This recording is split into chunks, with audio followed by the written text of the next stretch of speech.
Hey, did you know that over 90% of our viewers watch our videos but haven't subscribed yet? If you enjoy these true trucker horror stories, make sure to subscribe and turn on the notification bell. It's free and really motivates us to keep the stories rolling. So sit back, relax, and let's dive into today's stories.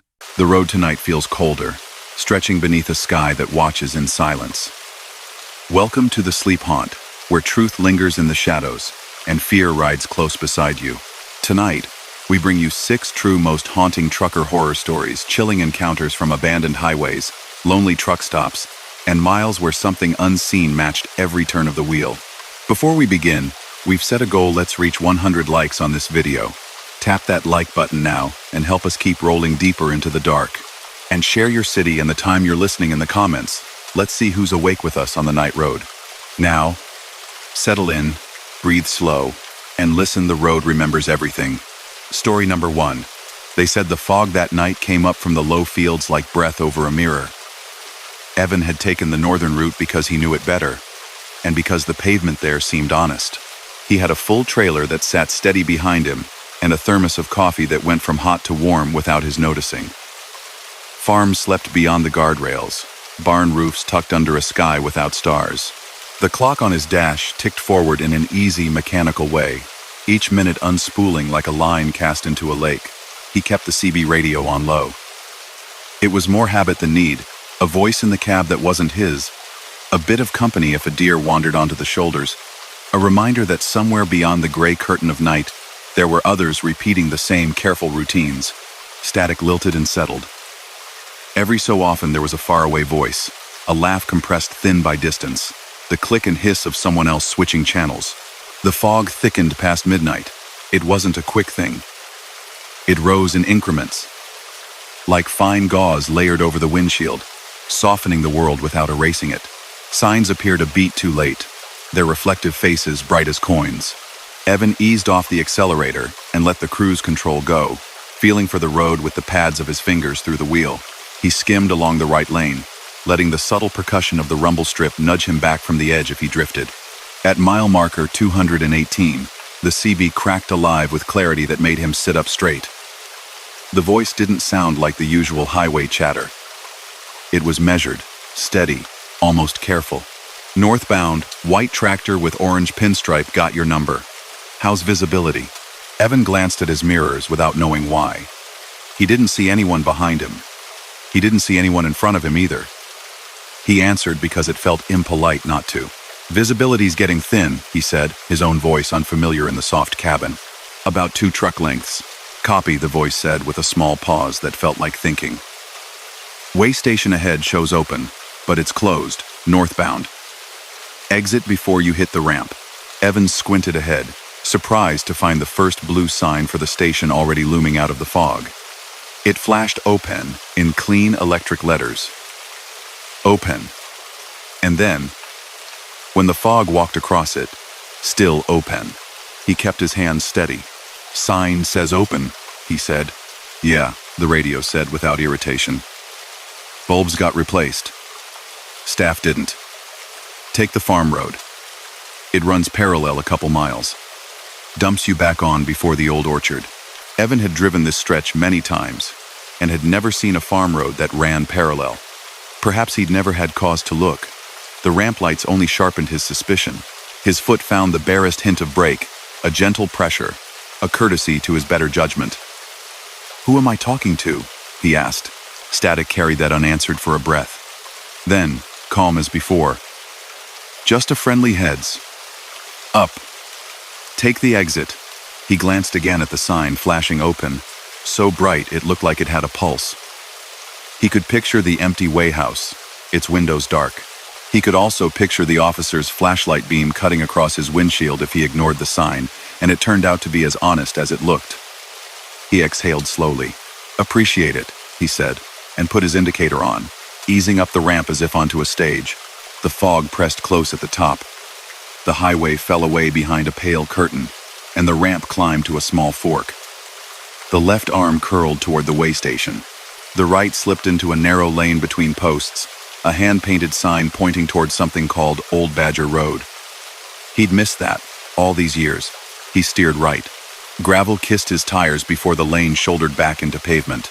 His headlights found a line of winter bare trees standing along a fence. All their thin branches lifted like a small congregation, and beyond them fields that looked silvered. The fog was thicker here, somehow both soft and stubborn.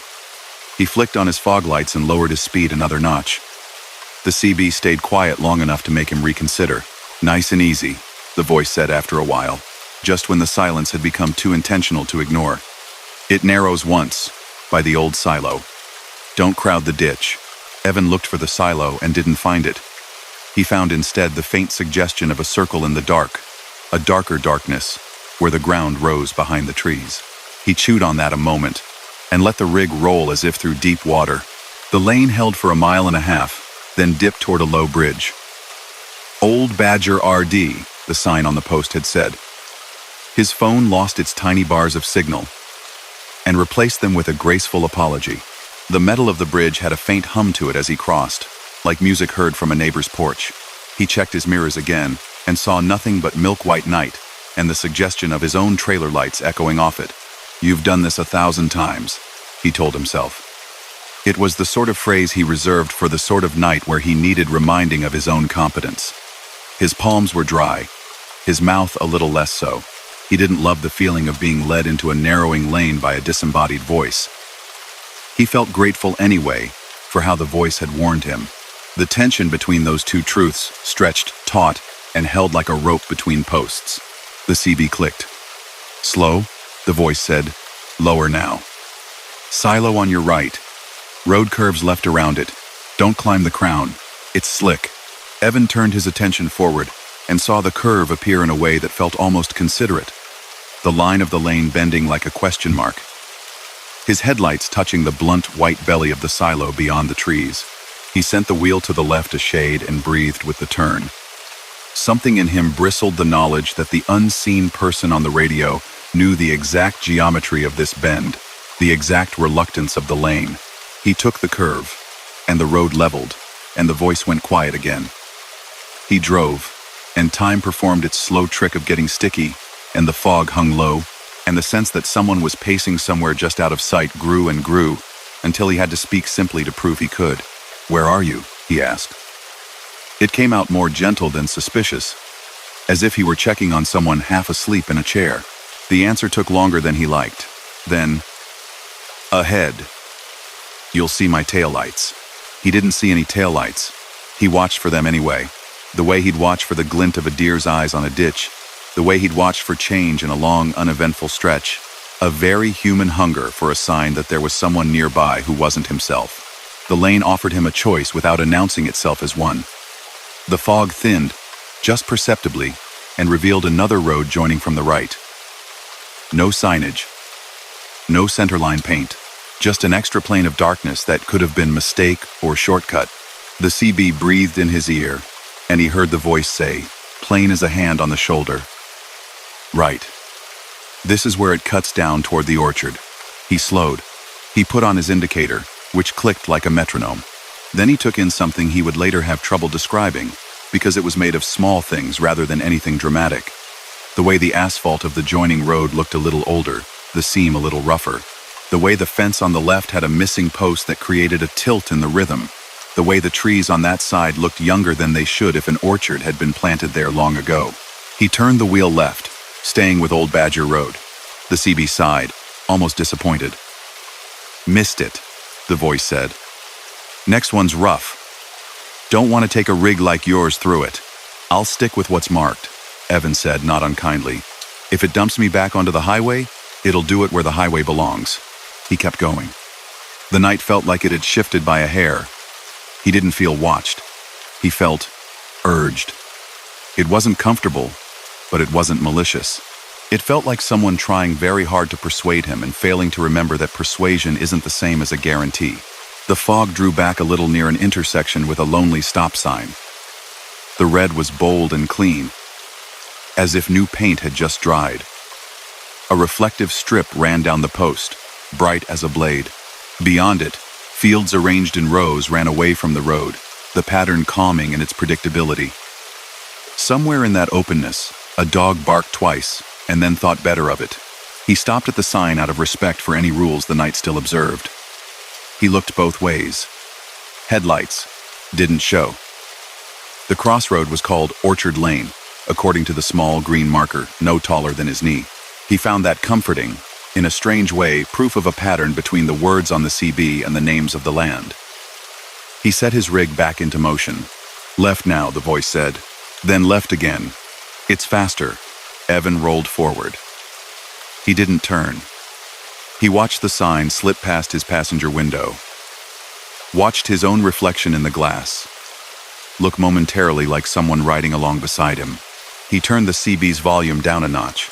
It didn't feel like rudeness. It felt like quieting a room where someone had started to talk over the music.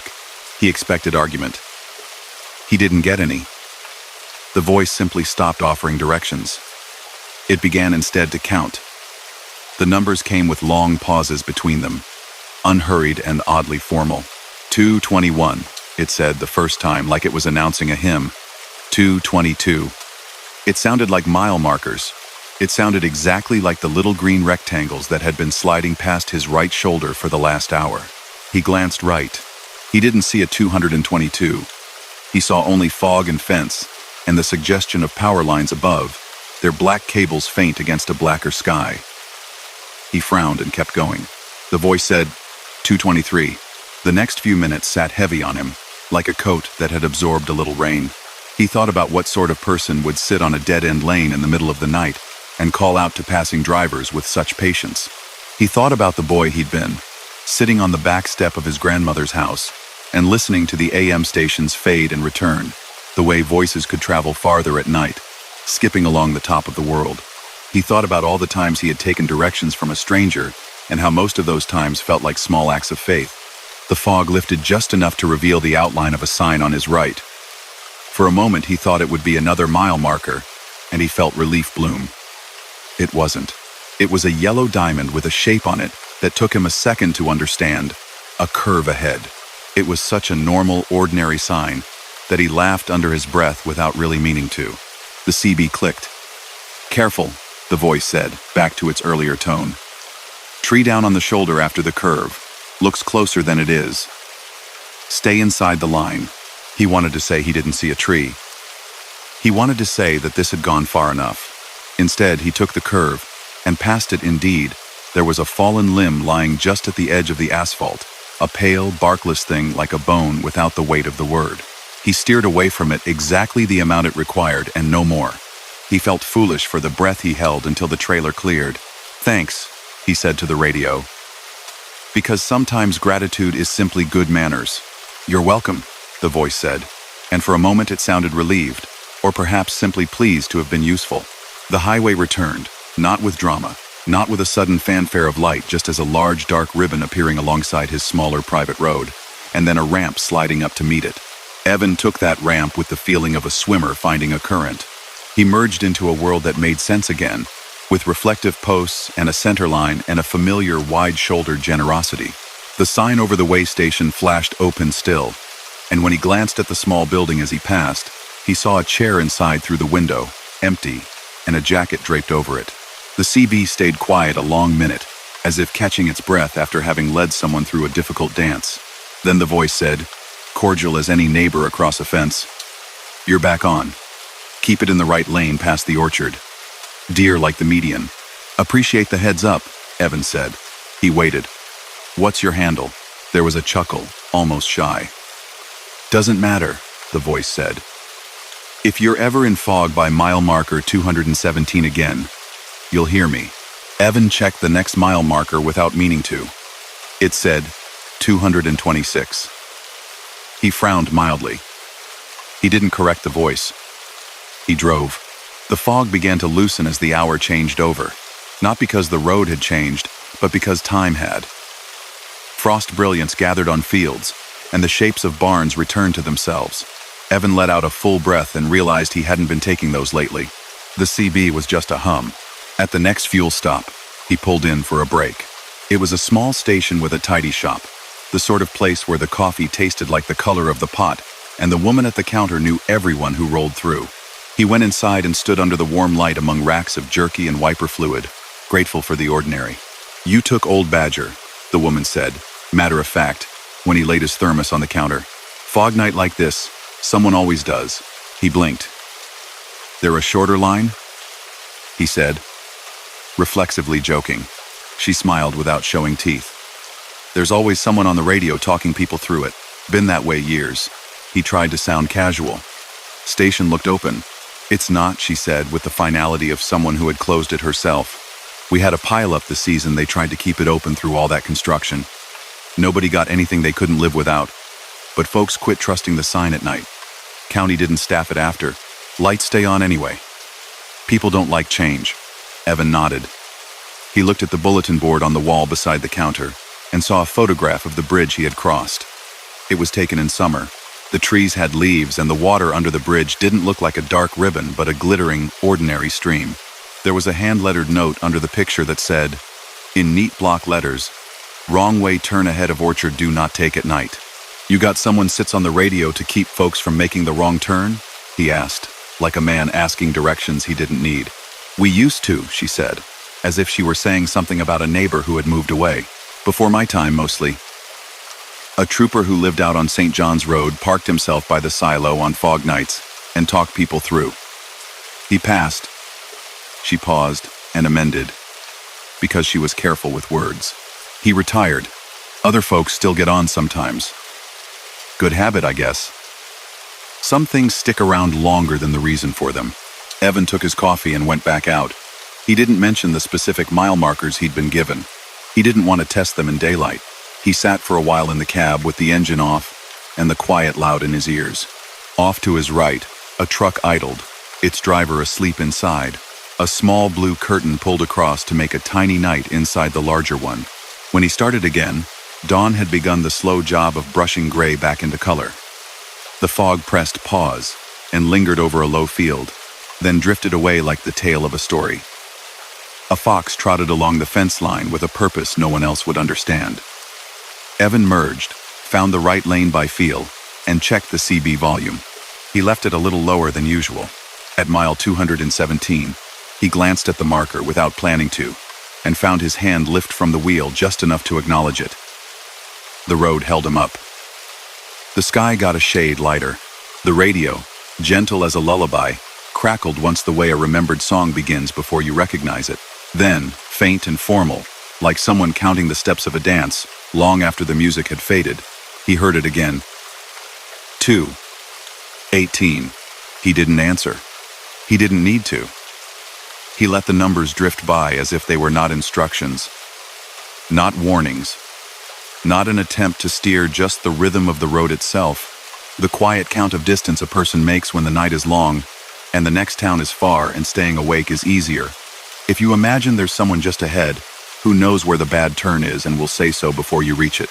The sign for the way station flickered, bright as ever, honest as a lighthouse whose keeper had gone home years ago. The road went on exactly as roads do. Evan drove. Somewhere off in the fields, dawn laid its hands on frost and turned it to a shimmer. He set his coffee down and warmed his hands on the wheel and made a mental note he would forget to keep. Next time the fog comes in soft and sure, stay with the center line. Listen but verify, and remember that sometimes help arrives wearing yesterday's uniform, telling you to trust your eyes and your feet in a world where signs don't always mean what they say. Story number 2. Rain had a way of making the grade sound like it was thinking. It pooled in the seams and slid down the dark face of the mountain, as if the earth had pressed its palm to the sky and was letting the water fall off its fingers.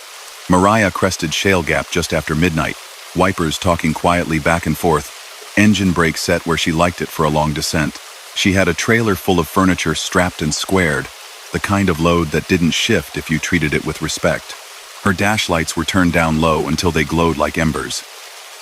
The road ahead poured away in clean black ribbon. This stretch of highway had a reputation in daylight for long views and the faint line of a river down below. At night, it was a controlled slide through curtains of fir and dark rock. Signs started early and stayed kind. Steep grade, next 9 miles. Brake check area 1 mile, last runaway ramp 10,000 feet. Amber reflectors marked the edge like small, sleepy eyes, looking out across the shoulders. Mariah had done this pass in every kind of weather. The rule her father taught her years ago still lived in her hands. Pick your gear before the hill and let the engine do the work. She settled into that gear now and tested the brake pedal once, light, not to slow herself but to know it was there.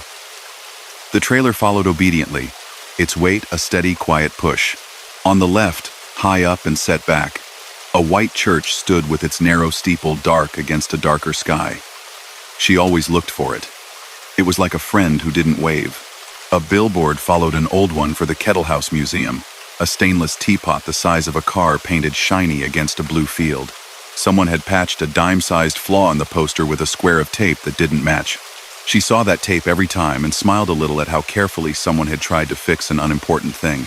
The rain slackened and returned. Her radio scanned without finding anything she wanted to hear.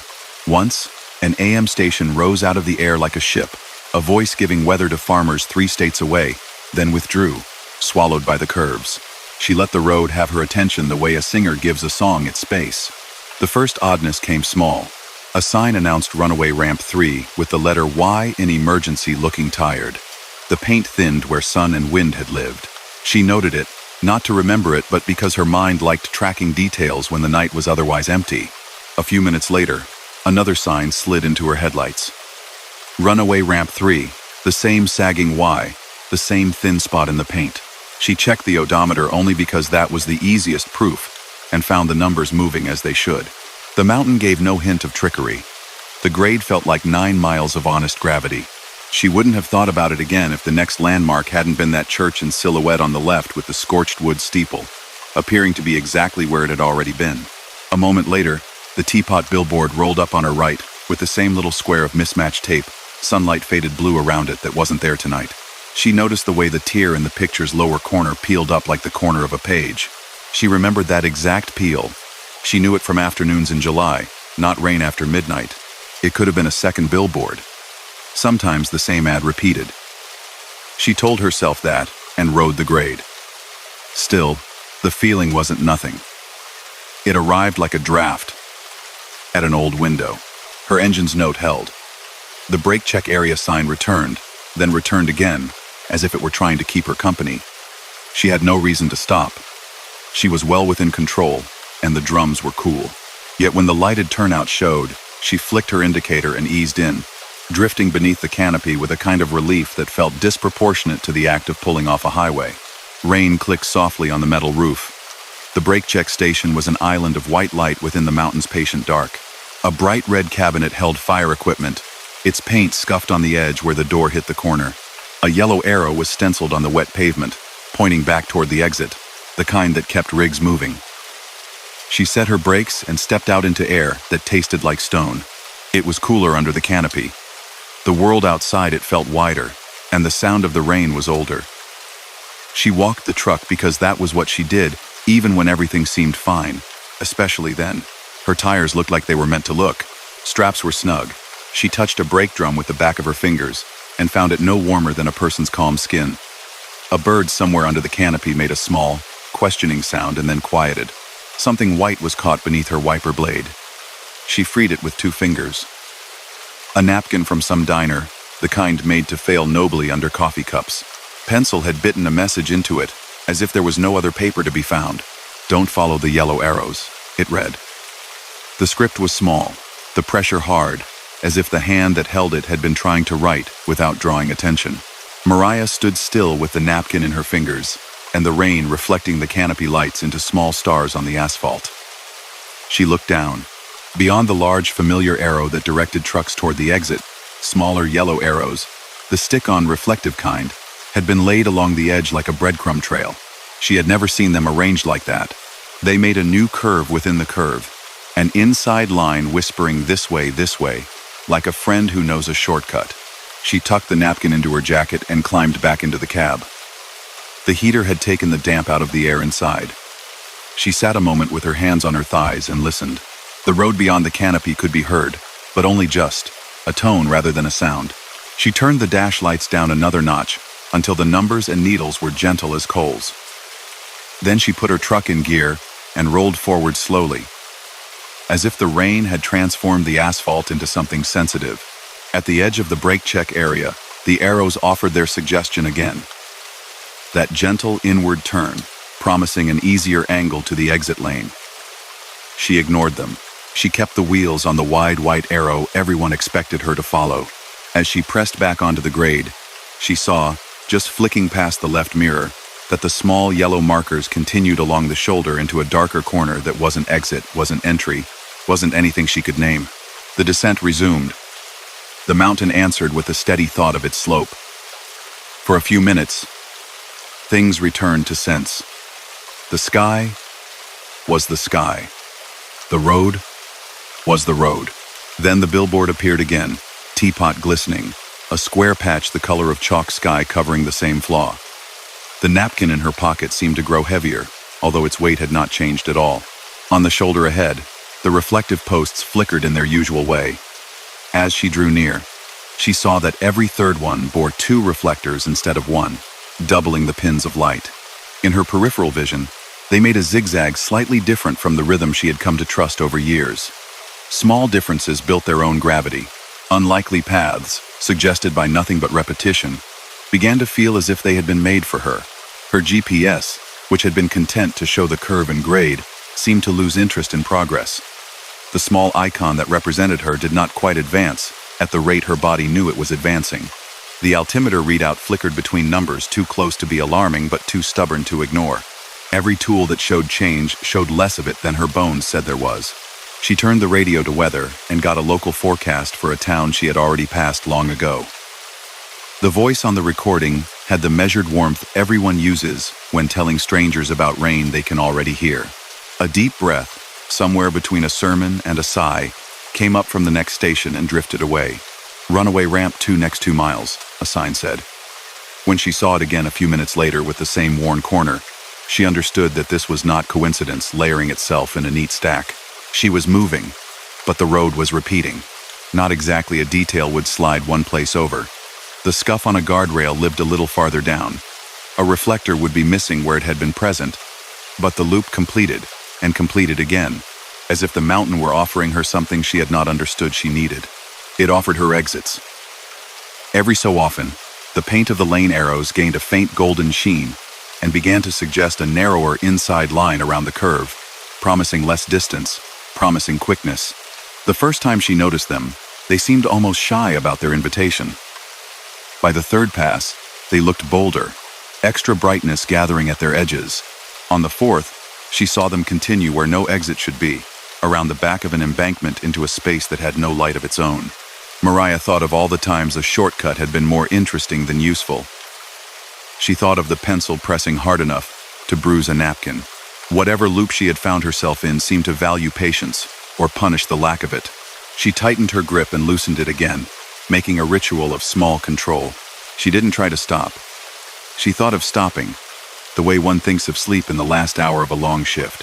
Instead, she did something she'd been taught for fog, for snow, for any night when the road gave strange advice. She dimmed everything that didn't have to glow. She turned the radio off entirely. She dialed the instrument lights down until the speedometer needed her eye to focus to be legible. She let the world beyond the glass do most of the talking. Without the extra light inside, the outside sharpened itself. She began to see small changes more clearly. The way the painted arrows sheen wasn't just reflective paint but a wetness that seemed not to be rain. The way the double reflectors marched only along the shoulder, where the smaller, yellow markers had appeared earlier. She watched the tall milepost whip by and read 227. A minute later, another said 227 again. A third read 226, as if someone had remembered to change it and then thought better of the whole performance and put it back the way it had been. In the mirror, once, she thought she saw another set of taillights sliding behind her at the exact distance a courteous driver keeps in bad weather. She watched them for a full slow count of 10, and they were there for 9 and gone for 1. She didn't like naming things that might not be there, so she didn't name them. The grade asked for her attention, and got it. Ahead, the road widened for a turnout. The yellow stick-on arrows swarmed toward it like minnows moving as one. The pavement there looked darker than the rest, as if a cloud was holding its hand above it. She knew the turnout. In daylight, it offered a view. It did not lead anywhere at all. Tonight, it seemed to suggest otherwise. The arrows curved into its mouth, and then, beyond the beam of her headlights, disappeared. Mariah let the idea arrive, that maybe, if she took it, the loop would end. Then she let the idea go. She stayed with the known lane, the big white arrow, the green signs that stayed green even when they repeated. The rain changed, not its presence, only its smell. It picked up a mineral edge and lost some of its long forest note, as if the air currents had shifted by inches. Her tires whispered a different word on the water. She lifted her foot and felt how the truck settled when asked.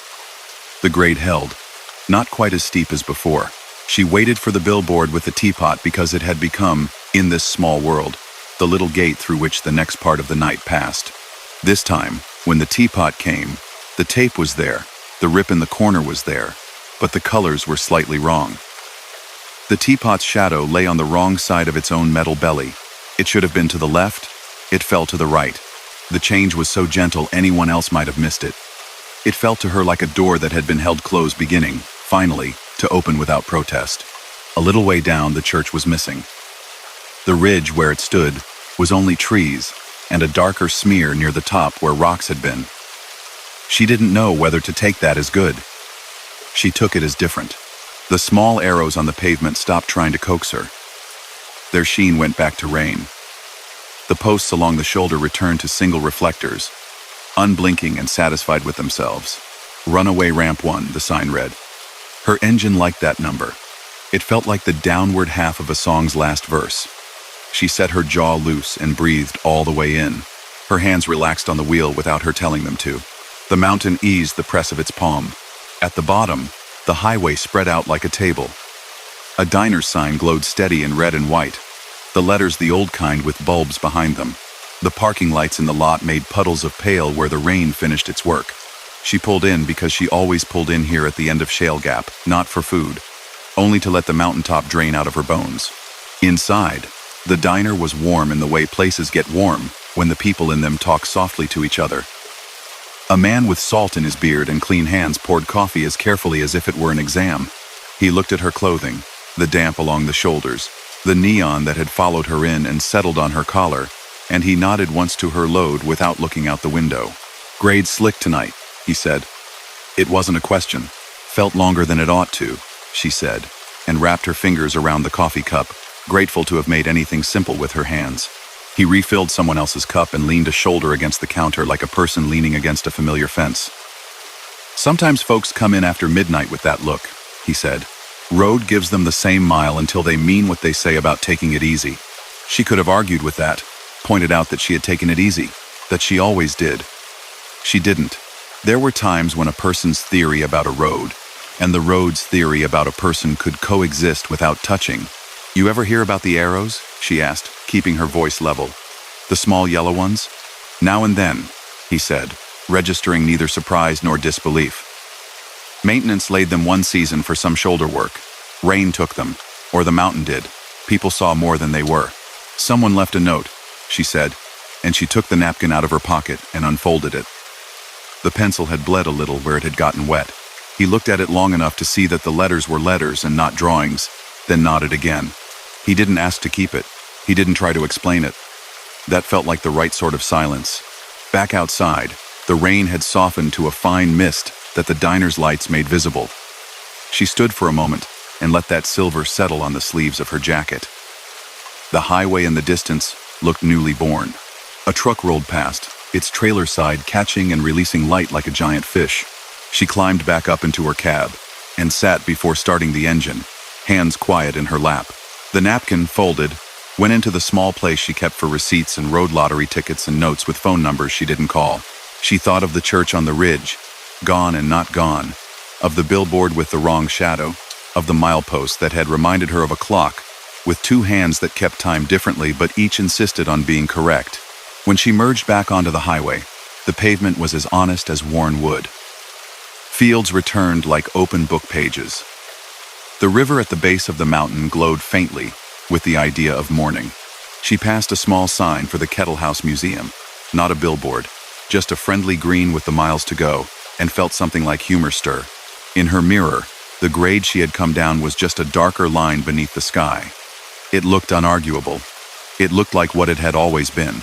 She let the engine sing the simple song it sang when the load was manageable, and the road asked nothing unkind.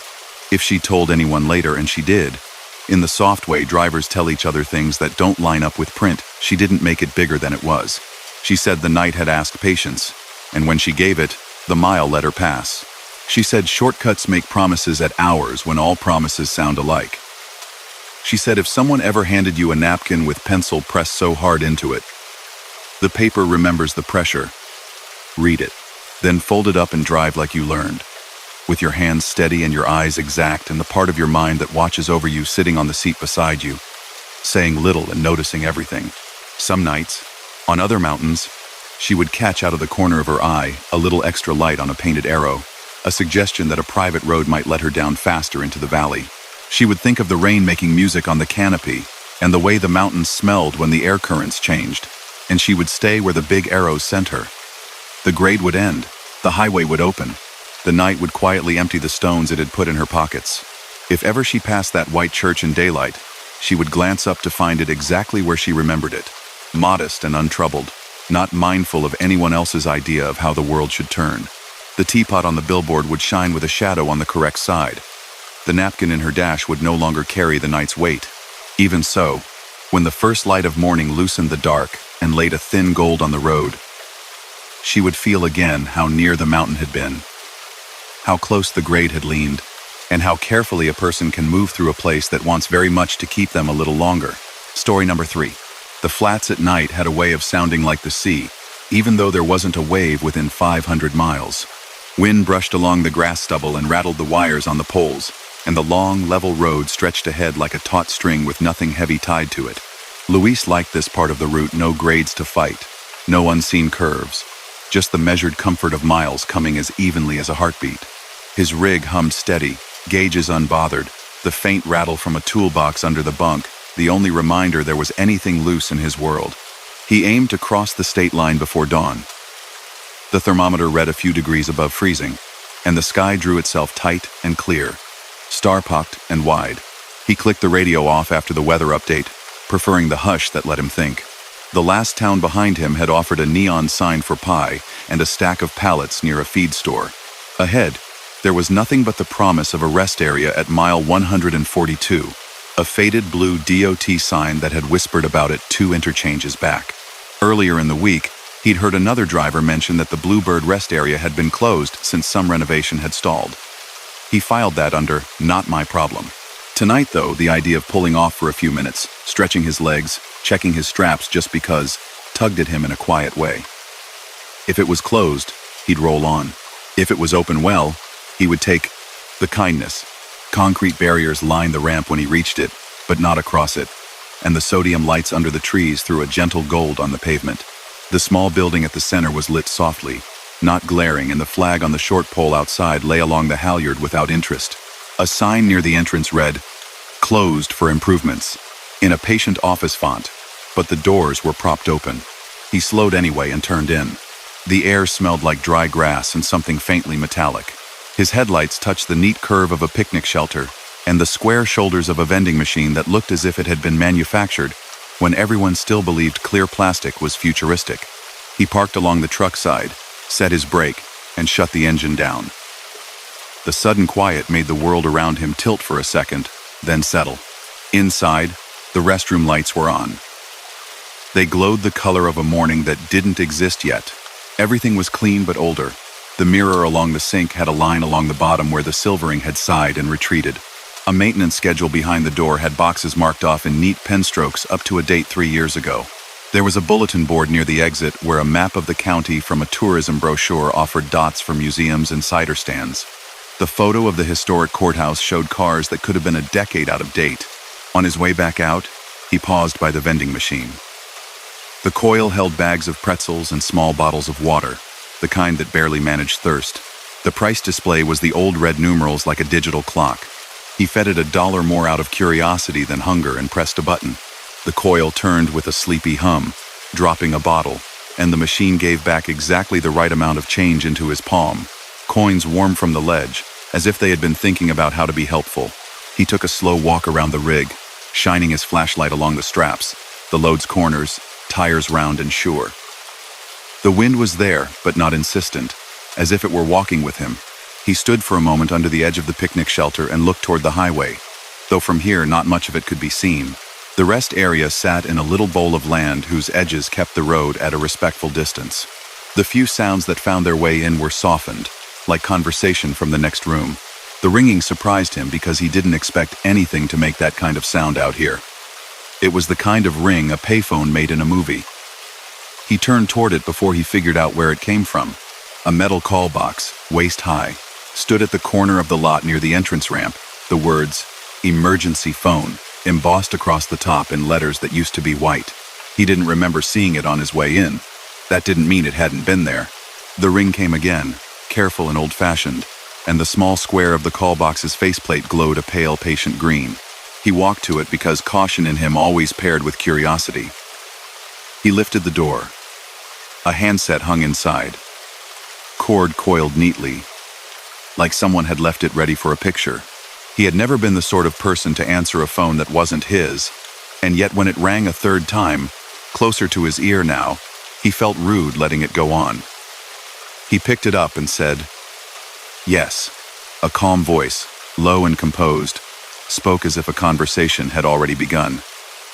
"Eastbound? Blue tractor with the silver dog on the door?" That was him. The decal on his door was a greyhound running, something he'd kept from the company that trained him years back. "Yeah," he said, and heard his own voice sound less certain than it felt. "Do not merge yet," the call box voice said, the syllables evenly spaced, almost like instructions on a plane before takeoff. "Hold until 2:13, the voice added, as if that were a normal sentence a person might say at an empty rest area. "Wind line will pass. After that, keep under 55 for 6 miles. Drifts across the slab. Maintain center." Luis blinked. He looked up at the flag again. It hung. He looked out toward the notch where the ramp curved back to the highway. The darkness there had the texture of velvet. Nothing moved in it. "Who is this?" he asked, and realized immediately that it didn't matter as much as it should. "Maintenance," the voice said, with no particular emphasis on the word. It wasn't unfriendly. It wasn't warm either. It was as if the person speaking wore a reflective vest and had a clipboard they intended to fill out whether anyone cooperated or not. He glanced at the clock on his dash through the windshield. 2:07. "You said 2:13, he repeated, not doubting, just confirming he had heard correctly. 2:13, the voice said, and then, almost companionable, "You can wait." A soft click followed, and the thin tone in his ear like static disappeared. The green square on the call box faded back into whatever state it had had when he liked the quiet. Luis stood there with the handset in his palm for a second, then set it back carefully. He could have left immediately. He could have told himself that call boxes didn't make calls, that the DOT didn't ring up drivers one by one to correct their speed. He could have started the truck and driven away from the strangeness and the feeling he was inside a story that had been here before him. He found he didn't want to test whatever was moving air above the flats with his headlights. In the cab, he sat without turning the engine over, hands quiet. The rest area's lights buzzed gently. Somewhere under the picnic shelter, a plastic bag snagged in a corner let itself be a flag, lifting and dropping with the small breath of wind. He took a sip of the vending machine water and tasted the memory of the machine behind it. The faint sweetness plastic gives off when it has sat in light too long. A minute passed slow, then another. He checked his phone because people check their phones when waiting for things, but he had no messages and no news and no reason suddenly to be connected. He looked up. Along the rise where the highway lay like a dark river beyond, a seam of light appeared, faint and continuous, as if a long string of vehicles were passing at a speed too regular to belong to traffic. The lights didn't dazzle the way halogen usually does on wet air. They made a band instead, pale and even, moving left to right, then gone. He listened for the sound that should have followed them, the hiss of tires on pavement, the intermittent moan of a horn, the small stuttering thunder of passing, but the air stayed thin and quiet. At 2:12, the flag lifted off the halyard and flexed once, then dropped again. The rest area's lights flickered, not a brownout exactly, more like a breath. He thought, "This is nothing." He thought, "Do not make meaning where there is none." He counted backward from 20 because an old friend had told him once that counting backward calmed the mind better than counting forward. 19. 18. At 13, a long sigh moved through the trees. It wasn't the kind of wind that takes branches with it or makes a person lean into it. It was the sort that smooths itself along the surface of things. Lifted dust standing from the ground in a low cloud that changed the color of the night by half a tone. At 2:13, nothing dramatic happened. The air wasn't transformed, and yet it was different. The edge of the ramp softened, the darkness in the notch lost whatever secret it had been keeping, and the feel of waiting for what, exactly, he couldn't have said released its hold on his muscles. He started the truck because anything else would be a refusal to acknowledge that sometimes information arrives in stranger packages than a weather app and a highway sign. The engine's familiar shiver settled his thoughts. He rolled forward slow, and as he came to the point where the ramp met the road, a powder of something dust, not snow, the kind that lives low and fine on the flats when fields lie bare, strung itself across his headlights like gauze. He eased into the right lane and kept his speed down to what the voice had said as much as to what the conditions asked of him. Visibility didn't vanish. It wavered. Patches of the road were as clear as pages. Then a thin white lifted just above the asphalt, running, then fell back. The center line glowed like a promise. He kept the rig centered and steady, hands light, foot calm. Somewhere out in the dark, sirens threaded themselves together, distant and orderly, the sound falling in and out with the breeze. It felt like a corridor had opened, and he had the good sense to use it. A mile in, his low beams picked up something to the right that looked like an old grader parked just beyond the shoulder, half a lifetime from its last job. A high-vis triangle leaned against it, the reflective surface dull under dust. That little anomaly stung him with familiarity. He had seen that grader once before in daylight, when the county had been chewing out a culvert. It made the world sit back upright. The next sign for the rest area closed for improvements appeared briefly in his peripheral vision, then was gone in the mirror, only the back of it dark. At the 6-mile mark by his odometer, the thin drift lifted its tail and let it go. The road looked like the road again, and the stars widened their attention. He breathed, out a longer breath than the one that came before it, and eased his foot a shade. The wind possessed itself, choosing not to bother him, and the sky owned its quiet. He didn't stop again until the way station, where a trooper in a hat that made his face seem younger than he probably was, leaned in with a beam of light and a calm request for papers. They made polite talk: where from, where to, how's it going tonight? The small phrases that keep the world stitched. The trooper flicked his light toward the highway behind Luis's shoulder and nodded at nothing in particular. "We had to slow it down back there," he said. "Rolling block out by the Bluebird. Gust front dropped all at once. Visibility turned mean for a minute." Luis hesitated. "I waited it out at the rest area," he said, as if that were the most straightforward thing. The trooper's expression did a small thing then, not surprise exactly. "Bluebird's closed," he said at ease. "They've been fixing it since they picked a contractor that didn't show. No power to it right now." Then he tucked Luis's license back where it belonged and wrote something even and unhurried on his clipboard. "Good thinking, waiting," he added, like he was giving a gold star to a student who didn't need convincing to do the right thing. "We see folks punch into that veil and come out the other side with their heart rates up for nothing." Luis accepted the paperwork back. "Somebody said to," he heard himself say, and then chose not to unpack that to a stranger. At the next fuel stop, a diner shared a lot with the pumps. Bacon and coffee scent did what scents like that do, reminded him he was a person and not a machine. The counter woman kept her hair back with a pencil and moved like she knew where everyone kept their own smile. He asked about pie without intending to order it. She responded as if he had asked something important. "You come through the dust?" she said conversationally, like weather, like distance. "Waited at Bluebird till it changed," he said. She slid a plate toward him anyway. Pie, because he had asked. "That place is a ghost right now," she said, not unkind. "Light's been off for a year. My cousin was supposed to get that contract. It'll open when it opens." "You ever seen the phone there?" he asked, passing the question across the counter as if it were a napkin. "Call box by the entrance?" she thought, then shrugged. They pulled most of those out ages ago. People forget how to use them. She had the face of someone who could easily be right and didn't need to say so.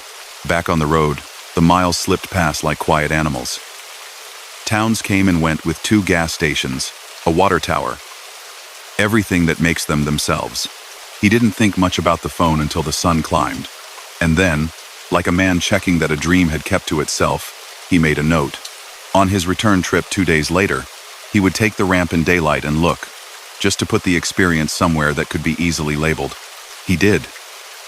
The barricades were parked to one side now with orange tape sagging between them, and the little building sat with plywood over the windows. The flagpole was bare. The vending machine, unplugged, had a note taped to it that said out of service in handwriting that didn't need to print itself. There was no call box at the corner of the lot. There was a square of concrete stained by something that could have been its base. Gravel had filled in around it as if time were masonry. Where the green glow should have been, there was only light on grass.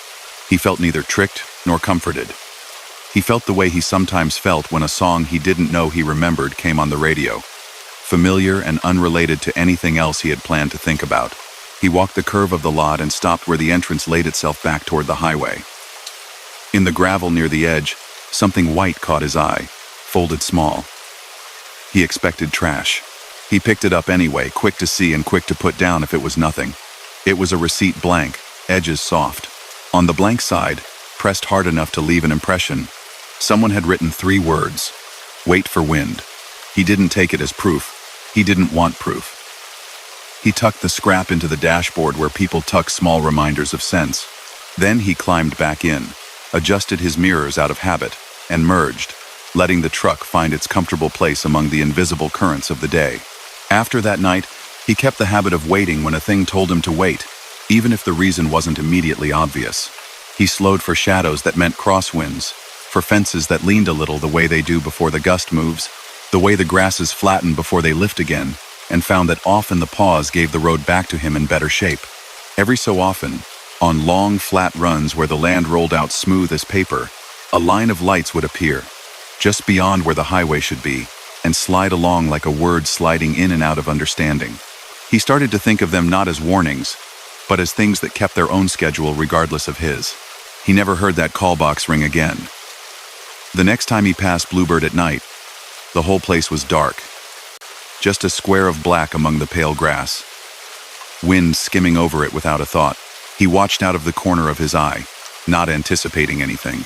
The night gave him the regular pieces of itself stars, a coyote threading the edge of the field, distant red lights from a far-off tower, and he took them as they were meant to be taken. He told the story later, without drama, to the kinds of people who already knew that roads had their moods. He left out the parts that sounded like magic, and kept the parts that sounded like good advice. He said sometimes, if the idea to stop arrives clearly, pull off. He said if a voice tells you to wait, even if it comes from somewhere that shouldn't be making noise anymore, maybe it's saying something you already knew. He kept the receipt scrap at the edge of the dash until the pencil faded, and only the impression remained. It reminded him that timing mattered. It reminded him that the world occasionally went out of its way to be on his side if he let it. And on certain nights, when the flats sang their soft sea sound and the road ran as straight as a thought, he felt, very faintly, the same hush that had wrapped itself around the rest area that night, the same measured care, like a hand held up in the dark not to stop him, only to say, gently, wait here a moment, then go on. Story number 4. On the coastal flats, the road lifted over the marshes on a causeway that ran straight as a thought, and just as easily interrupted. Night pressed soft and warm against the glass. Cicadas wrote their steady script. Salt air came and went through the vents with a delicate edge, the way an old postcard keeps the ghost of a perfume on it long after the bottle is gone. Hannah had the reefer set 2 degrees colder than the spec asked for because she liked knowing the lettuce would arrive with the morning still inside it. The dashboard was dim, her hands easy, her shoulders down. It was one of those hours when the world seemed to be pretending it could stay this quiet forever. She knew this region in daylight. A chessboard of water and grass, cranes lifting like slow paper from the channels, bait shops with hand-lettered boards that sold cold soda in winter and used their signs for shade in summer. At night, it became a ribbon of pale concrete kept company by lights on long poles that blinked red in the distance, a constellation of warnings for planes and nothing to do with her.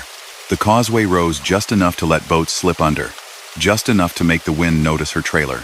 Ahead, A portable signboard came into view, the kind that sat on its own little trailer, the kind with the amber dots that could spell out anything at all if someone told them to. It read, "1 lane ahead, follow pilot car," then went blank, then repeated itself, as if it did not mind saying things twice. She had seen construction here last season, crews in reflective vests standing like beetles along the rail, cranes dipping into the water, and lifting boxes full of the river. She hadn't seen a pilot car out here. It wasn't the sort of road that usually required one. Her GPS map held steady as if it had no opinion. The causeway narrowed a hair where the first set of orange drums began. A temporary traffic light on a stand went from green to yellow to red, with the clean patience of a metronome. She eased to a stop, the empty road around her making the color change seem ceremonial. The wind made the rails sing a note she felt through the floor. She waited. It was a good kind of wait, quiet without being empty. Over the marsh to her right, a heron in no hurry put a few careful steps together and then forgot whatever it had been doing. The red lights far off blinked in an order she didn't try to decode. She could hear the faint clink of something in her door pocket adjusting itself to the angle of the world. After a minute, a glow rose behind the curve ahead, amber and steady, not glaring, just certain. The light grew, and then a pickup rolled into view, a plain white with a boxy sign mounted up high above its bed. Pilot. Car, follow me in capital letters without hurry. 2 magnetic beacons sat on the roof, their bulbs rotating in a rhythm that felt a little old-fashioned, the sweep slow, the color a soft honey instead of the bitter orange of newer strobes. The temporary signal faced her stayed red. The pickup pulled in front of her and stopped just short of the line, as if checking whether she had questions. She had plenty, but not the kind a person asks a piece of equipment. The signboard on the pickup hummed faintly. Its letters were not digital. They were backlit, the way a diner menu once was. It reminded her of a school crossing sign she'd seen in a photograph from the year her father had been a kid. The light turned green. The pickup's hazards ticked on. 2 beats close together, then a pause, then 2 beats again. Like a person tapping a table to get you to ease your step. Hannah took her foot off the brake and let the rig ease into motion. The pickup rolled forward, not fast, not slow. The gap between them comfortable in the way of a handshake that doesn't make you work to get your fingers back. They slipped under the portable signboard's silent approval and into the narrow. Work lights mounted on tall stands threw white circles down onto the concrete in long ellipses. Between them were softer shadows where the night kept its usual color. Cones stood in alternating pairs, bright and patient. Beyond the rail, the marsh lay glossy and black, channels cutting through it like writing on dark paper. The pickup's beacons brushed everything with a moving warmth. The sign on its back might as well have read, "Trust this distance." The first squeeze came where the eastbound lane had been eaten away to its bones. Steel grid glinted where asphalt had been, slick with the smallest film of salt moisture the night always pulled up. The pilot car's brake lights feathered and let off. Not a warning, just a reminder to feel what her own truck was feeling. She feathered too. The steering lightened, then steadied as tires found smooth again. The hazard lights on the pickup went too quick, one long, too quick. The pattern not quite any official signal, but good enough to mean take it easy. They moved past a section where the guardrail had been taken down and replaced with a temporary barrier that looked like the kind of toy wall you could pick up and put down somewhere else. The wind came sideways off the water and pressed on the trailer without drama. The trailer answered with a gentle lean, and Hannah gave it a breath's width of room and a nod it couldn't see. The pilot car's beacons made the road look briefly like a candlelit aisle. The grass low to either side bent of one mind, then returned to its original sentences. The causeway rose to its largest hump, so boats could pass under. The grade so gentle you'd miss it in daylight, and there the pilot car slid farther left. On the inside of the bend, barricades stood, but they had been moved, as if at some point in the day someone had needed just a few more inches. The pilot car threaded between them, left mirror over water, right mirror a whisper from the temporary fence. Hannah's world shrank to the width of the lane, to the sound of the reefer doing its quiet work, to the small music of the rubber seams on the deck. She caught sight of a man standing in a skiff below, in a jacket that wouldn't keep off as much spray as spray insisted on making.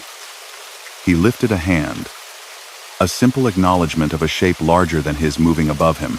She lifted 2 fingers from the wheel before she realized she had done it. A salute to the habit of people making room for each other in the dark. Signage presented itself not where she expected, but where someone with a practical mind had decided it would be most useful. A white board with black letters had been bungeed to the rail at driver height. Stay center joints open. She saw them then. The narrow gaps ahead where segments of the causeway met. Honest spaces where the concrete breathed with temperatures and tides. Considering them from above, from the high vantage of a cab, was one thing. Seeing them up close, their dark mouths open like pages slightly ajar, was another. She kept her line fine as a pencil line. The pilot car's hazards ticked again. Too quick, too quick, too quick. A drumbeat she could hear now even with her radio off. Halfway across, a gust teased and let go. Lighter pickups would have moved under it. Her rig shrugged and kept its line. A little farther, the pilot car breathed its brakes and slid right, close to the edge where the old rail bore scars in its galvanized skin. Hannah mirrored it.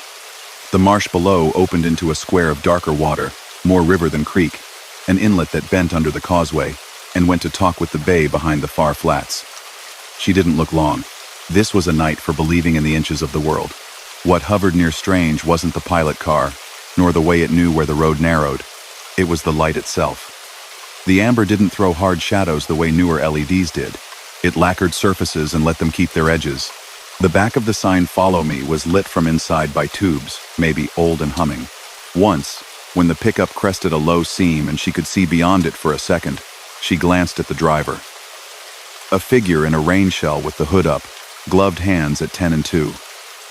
Not young, not old, not anyone she knew, but there was something in the posture alert, practiced, unruffled, that had the effect of quieting the small noise of worry that sometimes notched itself in a person in an hour like this. They passed a stack of steel parts that looked like enormous staples laid in a neat pile. They passed a trailer with an aero board dark, as if it had been shut down for the night. They passed a cluster of orange vests glowing on hooks under a tarp, the crew gone home to their other jobs of sleeping and dreaming and waking up early. The pilot car took a bend a hair wider than she would have on her own. The lane there cupped down toward the rail. Two portable floodlights to the left had been turned slightly inward, and the glare on rain-polished concrete made everything ahead look more level than it was.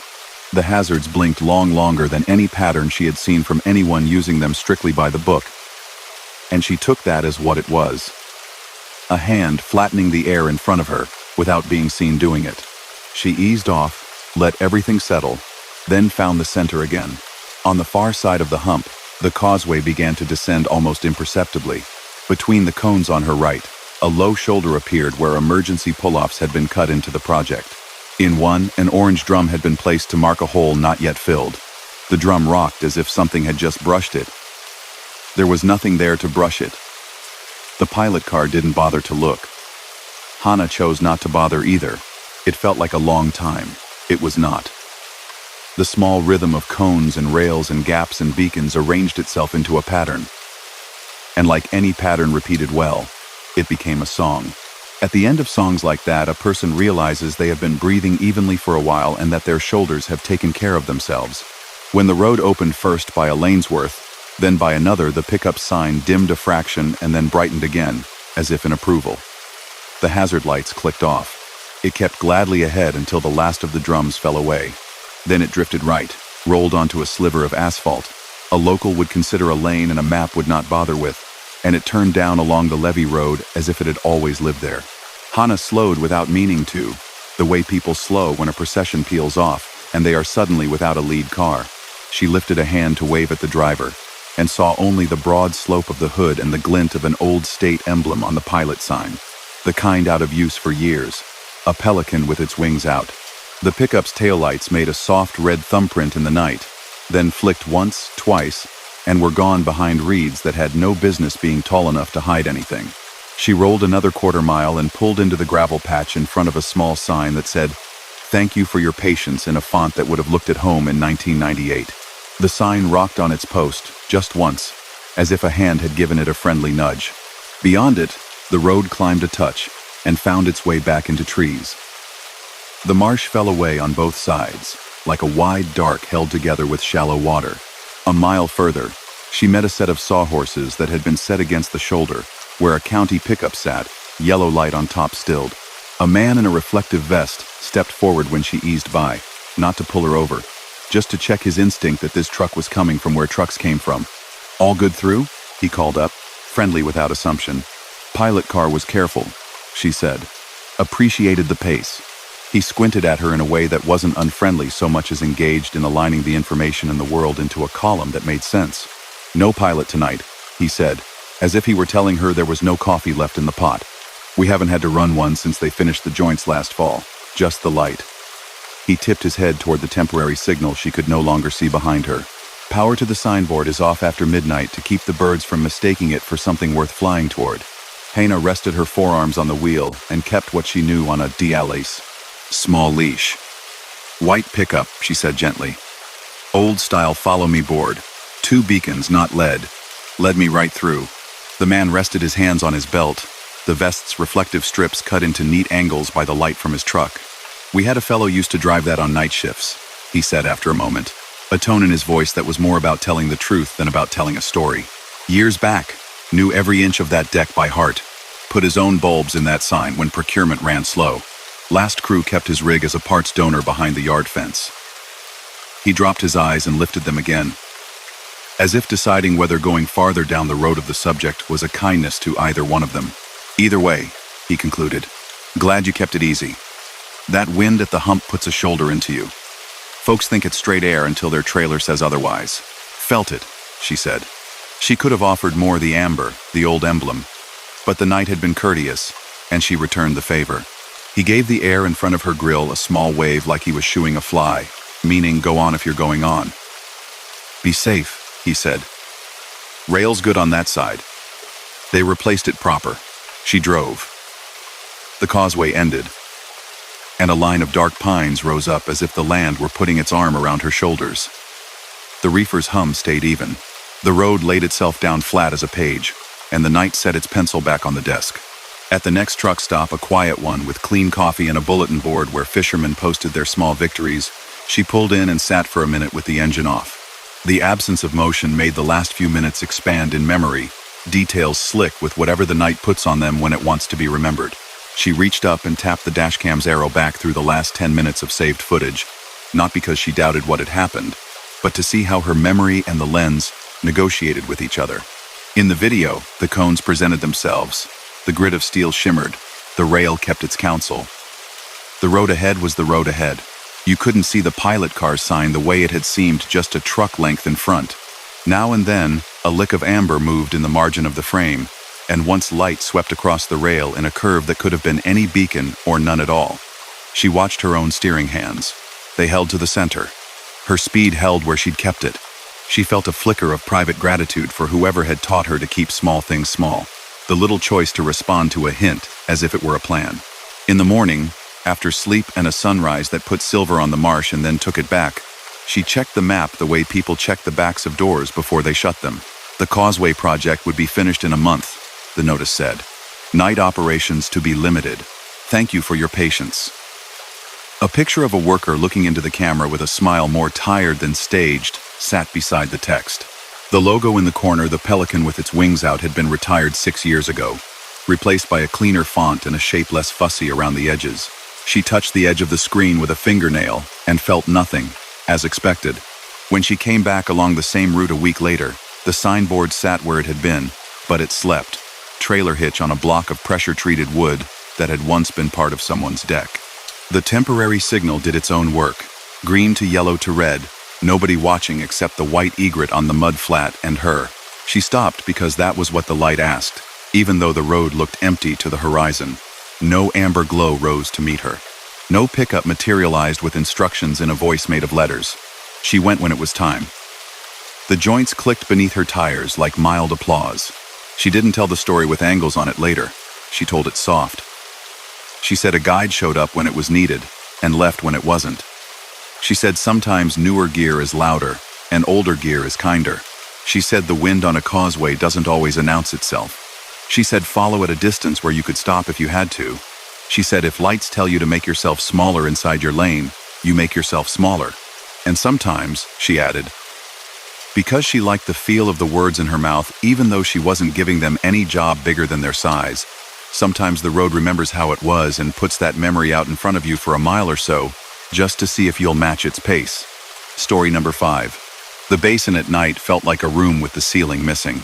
The highway ran flat and true through the dark, and the stars gathered themselves into careful patterns that looked close enough to touch if a person stood on the roof of the cab and reached. Keegan was hauling bottled water from a spring farther west than most maps bothered to detail. The trailer rode dense and behaved well. He liked this stretch. No long climbs, no ambitious curves, just the subtle up and down that people called flat until they drove it and felt the earth breathing under the tires. It was the kind of night that pretended it had always been this way. Out in the distance, small red lights on wind towers winked in steady agreement with each other. The air was cold, without being unkind. He set his dash lights low until the needles and numbers looked like dusk. The road had the exact width it meant to, and the yellow center line ran smooth as thread between the lanes. A sign slid up out of the dark that he had never seen before. Super simple, white on brown, one word in an old state font. Mirror. A second sign followed a mile later. Temperature inversion possible.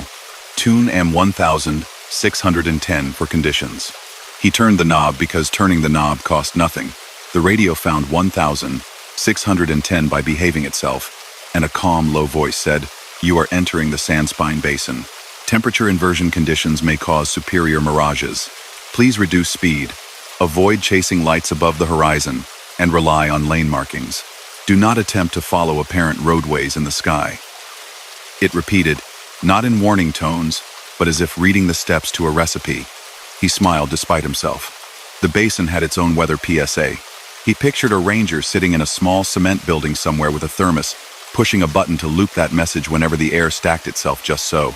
He glanced to the right, and the salt pan, dry this time of year, pale and dull as a chalkboard, caught starlight along its little ridges. It was easy to imagine water that wasn't there. Another sign. Scenic turnout, 1 mile stars. The word seemed like a joke. He could stand in the middle of the highway and see stars. He drove on, mildly amused at a night that wanted him to be more careful than usual about mistaking what was above for what it looked like above. Then, near mile 104, the horizon did something he hadn't expected. An exit sign, green, right where green should be, appeared a long, long way ahead, and at the same time, the suggestion of another exit sign, a soft echo of green floating higher and farther, hung in the air beyond it, reversed as if he were seeing it reflected on a sheet of glass angled against the sky. He blinked once hard. The actual sign grew at the rate it should as he approached it, numbers becoming legible, letters resolving. The echo stayed where it had been, a smudge of meaning detached from the earth. He could read nothing on it, only the fact of its shape. He breathed and kept the rig centered. The painted stripes on the asphalt were as certain as anything ever is. His headlights lifted the first sign into full clarity. Valentine next right, an arrow plainly pointing. The ghost of its twin hovered above the desert like a memory that wasn't his. As he passed the real exit, he glanced right out of habit. The interchange lay there plain as day at night, a loop down to a county road, a small cinder-block building with a flagpole, a pyramid of gravel with a tarp stretched neat over it. Nothing extraordinary. But out ahead, over the basin, a faint line was beginning to draw itself above the horizon, sketched by starlight alone, the way heat sketched highways at noon. It looked like a road that had been lifted into the air and forgotten there. He checked his mirrors, empty behind except for his own lights. He checked the speedometer, a few degrees under the limit, as was polite on nights that had asked for that courtesy. He tapped the radio down lower, until the PSA voice became the idea of a voice. He kept his hands where they belonged, and waited to see whether attention would turn this into something he needed to manage. The line in the sky stayed. It was not a hallucination conjured by fatigue in the sense that it disappeared when he told himself to get a grip. It had edges. It had the suggestion of a crown, the way the high point of a road sometimes gleamed a little more than the shoulders. Small brightnesses drifted along it like insects caught in a beam that was what his mind named them, until one of the lights changed color at a rate perfectly human, red to amber to white and back again, as if a vehicle overhead were signaling a lane change that meant nothing to anyone on Earth. He did as the AM voice had suggested without needing more convincing. He turned the dash dimmer down another notch. He fixed his gaze closer than he might, and have during an ordinary run, letting the retro-reflective beads in the paint be his northern star. He felt his tires touch the rumble strip once when he crowded the right a hair. He corrected without letting the little thunk ripple past his wrists. The hum of the road was the hum of the road. Above, a highway that could not be had its own rhythm. He thought of physics class years back, of diagrams where cool air lay in the low and warmer air hung above like a blanket. Layers of atmosphere became playful then. They acted like lenses and mirrors if conditions were perfect. A superior mirage, the book had said, pulls distant things up into view. He'd seen ships floating above a horizon at the coast once, years ago, had laughed and felt small in the best way. But a night road lifted into the sky and running parallel to his was new. His fingers felt the wheel as if it were a button he could press to make music softer. Miles ticked by. The horizon road held. Sometimes it leaned with his, even though it lived where no pavement did. Exit gore points appeared above with the same shape as the ones in the world down here. Little triangular shadows that in daylight would be gravel dust and the occasional piece of tire. On the ghost road, a sign shape flexed in the wind that wasn't there, and then steadied. It was so exact a mimicry that a person might have been forgiven for believing there was a second world a few hundred feet up that had only become visible when the air decided to behave in a very particular way. He passed a little brown sign on the ground that said Historic Alignment 1936 East. A thin dirt track peeled away toward the salt with a cattle guard and a strip of old concrete running through it like a narrow spine. A dark line of old pilings stood in the flat beyond. Nothing at all until you imagined a road between them. Overhead, the floating line seemed to slide toward those pilings and rest there a moment, perfectly above where the older road would have gone. He felt the small shift in his chest that happens when a thing becomes something else entirely by virtue of coincidence. This wasn't the sky inventing a road. This was the sky borrowing a memory. He let a low whistle go out between his teeth and laughed quietly without a joke. He drove at 60, then 58, then back to 60 when the pavement under his tires told him it was fine. The basin did not take advantage of his belief. It simply continued to offer up duplications of the world in its invisible upper water. Far ahead, high and faint, a scatter of red and white arranged itself with the slow patience of a town's outskirts. It looked like a service area floating diner neon in old colors, a gas canopy, a row of angled parking lights, all distant and blurred slightly, as if the air above had the bloom of late afternoon on it instead of midnight. He knew logically that somewhere beyond the basin, another highway center ran across another basin, and that heat differences could lift light from there and carry it here, upside down and better behaved than most magic. Even so, seeing the outline of a sign that might have said PIE, or might have said open drift above a salt pan that had no such thing, made his palms dry themselves without help. He was not tempted to follow.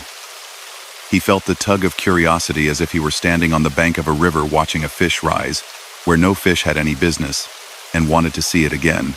But the road he was on was real, and held him, and reality is often a kind of comfort we remember too late to appreciate. He kept to center. He felt for the microscopically rough bits of aggregate through the wheel. He counted, quietly, the broken segments of the white line that measured distance in neat, equal pieces. The scenic turnout for stars came up sooner than he expected, which is how all scenic turnouts arrive when a person isn't planning on stopping. He flicked his signal and eased off, the tires whispering on gravel, then crunching, then settling. He shut down the engine and sat while the ticking metal cooled, and the hum of the reefer carried on softly like polite conversation behind a door. When he stepped down into the air, the cold licked his face and woke him as surely as coffee when the coffee is done right. Out beyond the low railing, the basin glowed in the starlight, like something alive and shy. Overhead, the sky road hung still, the faintest ribbon of light, tracing where no asphalt ran. He leaned his elbows on the rail and listened. The sound was mostly nothing, wind that was more an idea than a pressure, the distance giving back a small echo of his own movement, a quiet akin to being alone in a library at night. Then, somewhere impossibly far and impossibly near above, a soft, regular hiss drifted down, unmistakable if you'd ever heard it. The sound of tires on long straight pavement moving through air. It wasn't loud. It was the opposite of loud. It was the sound silence becomes when it puts a little useful weight on itself. He stood until the edges of cold made counsel with the jacket he wore. Then stood a little longer. A coyote yipped somewhere in the low behind him. In his peripheral vision, a set of low posts with cat's eye reflectors winked whenever a tiny shift in angle aligned them with his lights. Up above, a white pinpoint slowed and turned slowly red, then white again. Like a turn signal used with no urgency by someone with nowhere to be except in motion. When he drove again, the sense of unease had softened into the steadiness that comes after a thing has been looked at and decided upon. He was not in danger. He was not being asked to do anything except behave like the professional he'd promised to be to himself. He tuned the AM band lower until the PSA, which had begun again, faded into a textured sound like water in a far room. He let mile markers become greetings. He let the needle sit where the truck liked to sit. He let the above road be above. Valentine appeared for real an hour later, not in the sky but at ground level, a small cluster of lights flanking the highway. He pulled into a travel center, because hot water and a warm thing in a paper bag had the same properties on different nights as medicine. Inside, the clerk had a book out that looked like it had been read before, a circle of coffee staining the table the book sat on. She glanced at the cold on his shoulders and the look on his face that all highway faces put on after they have seen something usually reserved for biology textbooks or postcards. "Mirrors on?" she asked, half smiling, handing him his change for a sandwich he had ordered simply because it had a picture of a fried egg on it. "Up there," he said, pointing with 2 fingers to the part of the air that wasn't in the building with them. He felt faintly foolish, but not enough to stop. "Happens a few nights every winter," she said, not making anything bigger than it needed to be. "Folks from out of town pull over and take pictures of the highway hanging in the sky like they'll catch it with their phones. Never shows in the pictures, really. The air does the trick, not the lens. Old-timers call it the 2 roads." She poured fresh coffee into a cup as if she were topping off a tank. "Seems generous," he said, and thanked her for the coffee. "Beats the other basin tricks," she said. "Sometimes you get sound bending, and that's worse, makes an engine miles away sound like it's right outside. We tell people keep to their lane stripes. Don't chase lights that ain't on their pavement, and it all turns out fine." She slid a small stack of paper napkins across the counter like a ritual. "You want the brochure?" He blinked. "There's a brochure?" She opened a drawer and handed him a trifold printed with a photograph of the basin under blue daylight, and a panel about superior mirages on the back with a cartoon of a ship floating in the air. In the margin, someone had penned in block letters, "Keep to the cat's eyes." He tucked it into the pocket on the door because something inside him liked collecting evidence of the world being odd in ways that harmed no one. On the return trip next week, he drove through at noon. The salt flats bleached the light. Heat made low waves above the ground. The historic alignment lay visible off to the side without drama, just a thin, old ribbon headed toward a trestle that had fallen into the idea of a trestle. No road hung in the air. The wind towers winked at a different rhythm. The AM station carried the low comfort of someone listing weather for towns with names like songs. He felt a private smile crawl up without permission. He had not imagined any of it. He had also not turned it into anything other than what it was, a polite piece of strangeness offered by the basin in exchange for the small price of paying attention. Sometimes, in later months, he would see bright heat above the hood and think of the upper highway and feel his hands settle more fully on the wheel. If an exit road seemed to flex in the distance in a way that didn't match the earth, he would glance once and then fix his eyes on the short piece of world that belonged to him and to his tires. If a far bank of light formed itself into the idea of a diner, he would let the idea pass and keep his speed where was kind. He learned to listen for the hush that meant the air wanted to play tricks, and he learned the counterspell, which wasn't magic at all. It was inches. It was lines of paint. It was the knowledge that the world can sometimes come in 2 layers. And the one you need is the one you can touch, and that if a second road wants to lie down on top of the first for a little while and make a picture of it, that's fine. You can let it. He told the story later sometimes, around tables where people who drive at night talk not to warn each other of doom, but to hand off the little maps nobody prints. He said the basin will lift far things and show them to you. He said keep your dash dim, your mind quiet, and your lane exact. He said don't chase lights above you. He said it's beautiful if you let it be, and it goes away if you just keep going. And he meant it the way you mean appreciation for a thing that was never yours to keep. Good to have seen, better to have passed through, nicest of all to know how to do again without making it more than it was. Story number 6. The high prairie at night felt like the quiet space between 2 breaths.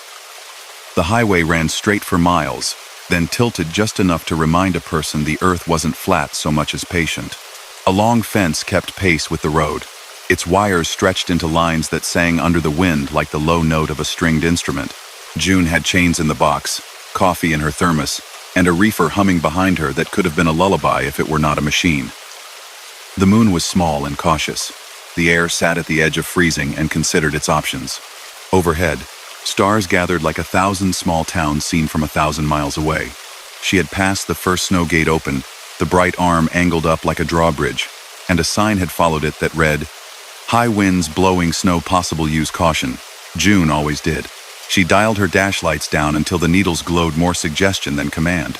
The radio rattled a forecast that mentioned ground blizzard, in the same tone a person might use to mention their cousin coming to stay, not threatening, but with implications.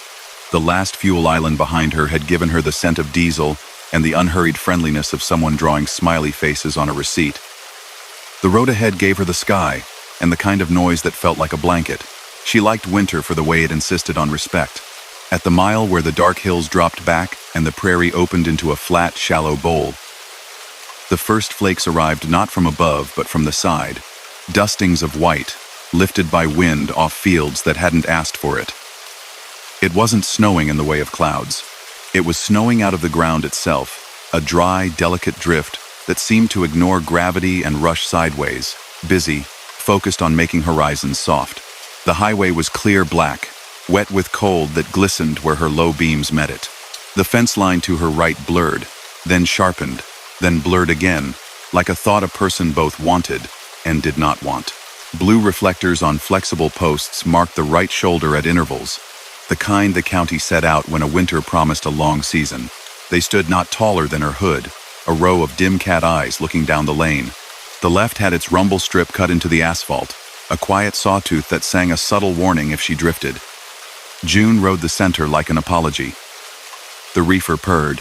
The wind built itself thoughtfully, then with purpose. Every so often, the semi-visible world of the ground snow reached high enough to look like steam rising from the blacktop and drifted across in a gauze that erased the idea of distance and replaced it with the fact of now. A sign on a steel post came and went. Chain. Up area 2 miles. She glanced at the temperature display, 28 degrees, and holding and at the fine lines that formed on the corners of her mirrors, where ice thought about starting a family. She kept her speed modest and steady. This was not yet the night that demanded chains. It was the kind of night that asked for carefulness in quiet ways. Some miles do not knock. They simply wait to see how you intend to behave. Past the chain-up turnout, the first real wave hit, a white sheet sweeping across the lane low as the hood, not thick enough to hide the paint, but enough to give the sense of driving underwater. June clicked off the radio entirely and let the truck become the music it made. The wind worked at the long side of the trailer. She adjusted not with force, but with small, easy suggestions at the wheel, enough to keep the line she was drawing over the land clean. In the mirror, the visibility she'd left behind felt about the width of a polite wave. Ahead, the road was the length of 2 football fields, and no longer, repeated over and over with immaculate attention. Something new came into her eyes then, not on the ground. Light lifted in the air above the fence, thin columns of gold, upright as reeds, chiming gently without sound as the wind moved. She had seen this once over a town when the air was full of ice crystals and street lamps threw their ghosts toward the sky. Light pillars, a trick of geometry and crystals that borrowed human bulbs and stretched them into the heavens. Here, the pillars were few, and they were amber, and they swayed the way long grass sways. For a breath, she thought she was seeing the wing lights of a plow far behind those amber lights mounted on the outer blade that let you know where the steel stopped and the air began. She checked her mirror, and all she saw was her own trailer's self-contained story. The highway bent gently left. The wind changed its mind and became cross, then companionable, then cross again. Blue reflectors on the right shoulder doubled in her vision for a second, and then doubled again, so that for a heartbeat there were 3 lines of them.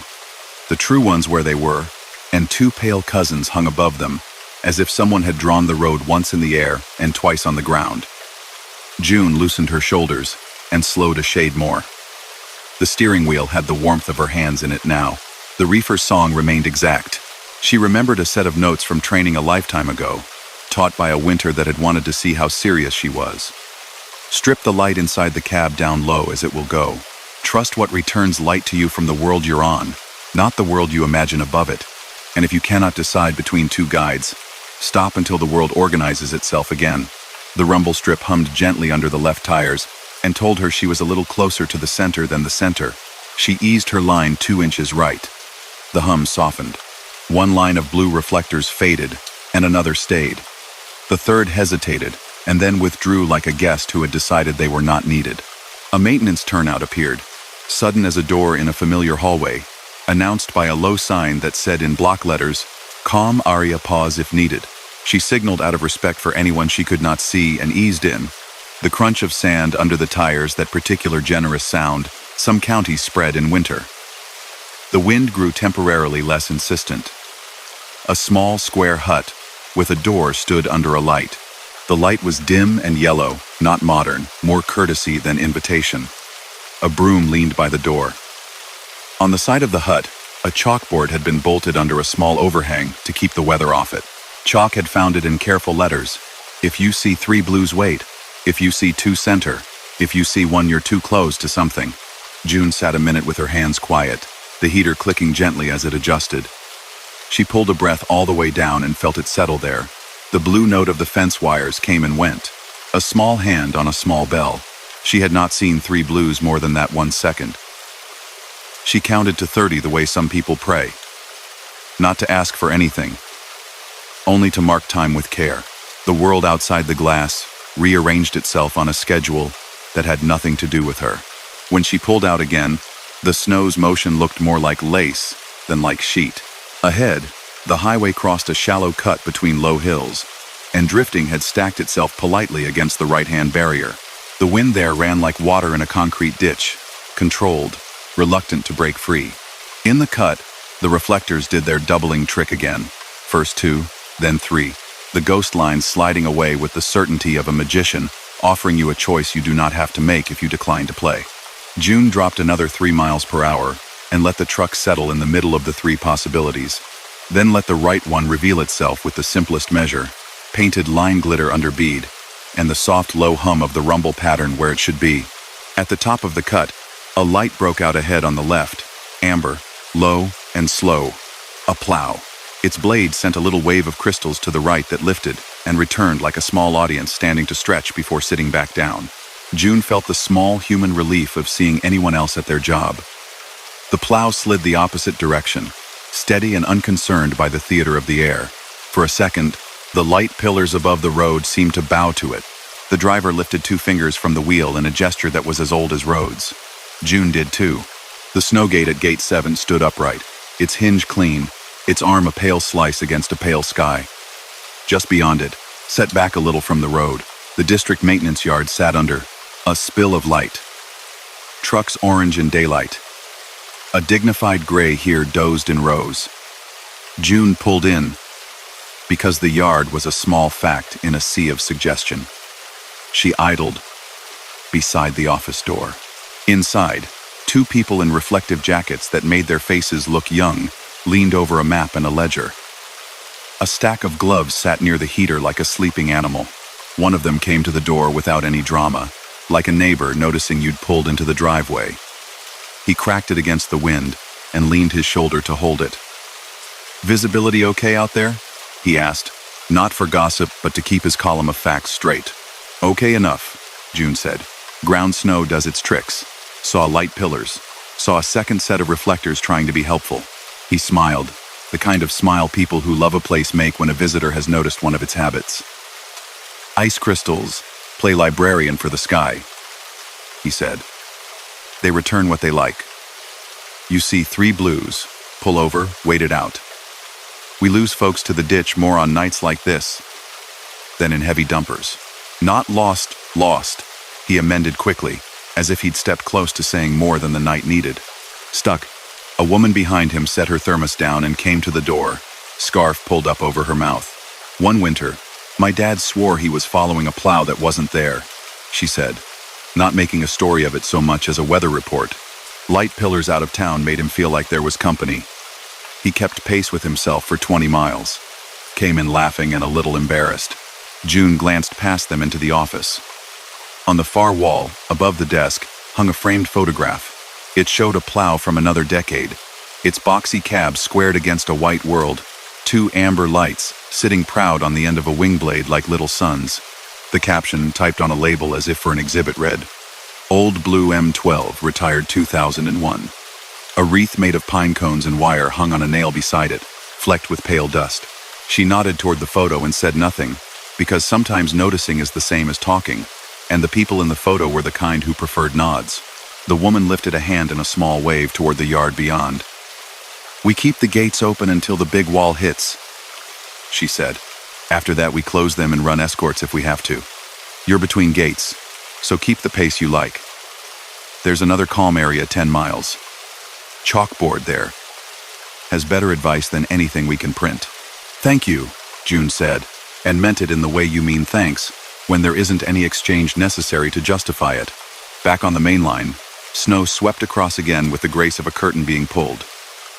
She set her jaw loose and kept the mouth of her focus small. The light pillars rose and fell in her peripheral vision and did not matter. In the dry wash that crossed under the road, the wind made a hollow note, then a higher one, then returned to the low chord between fence wire and post. June did not count miles so much as count breaths now, neither too slowly nor too fast. Her hands laid lightly on the wheel the way you lay them on the shoulders of a sleeping child. The next calm area arrived exactly when it said it would. The chalkboard there carried new writing. "Keep it between the whiskers," someone had said, in a hand a little fancier than the last. Below that, in smaller letters, "If you hear the fence sing louder, you're drifting." It made a surprising kind of sense. Sound changed with alignment. The wind spoke less or more depending on where she set herself among the rails. She waited out a longer gust in the turnout, watching through the side glass as snow moved like a river seen from a high bridge, nothing to do with her, except that she would cross it. Across the way, the light of the maintenance yard looked like a small boat in a large room. When the gust ran out of patience with itself, she blended back onto the lane. The reflectors behaved. The extra set stayed above the world, or not at all. Once, a single blue eye swam into view, bright and too close, and she realized it was a marker buried to its head in drift, the snow's skin only a thought's thickness from the road's edge. She moved a hand's breadth left and carried on. At the long rise out of the basin, the wind dropped its dramatic tendencies and became only wind. The stars asserted themselves as singular things rather than a crowd. Past Gate 8, the world opened wider, the prairie becoming the sort of landscape that felt honest about every mile of it. June let the speedometer slide back up to where the engine liked to sing in that gear. Her shoulders told her what her mind already knew. The worst part of the night had passed. She stopped at the next truck stop mostly because stopping made the body remember it had choices. Inside, the lights were warm without being rude. A man at the counter had a crossword puzzle open and was annotating it in the margins with jokes only he would reread.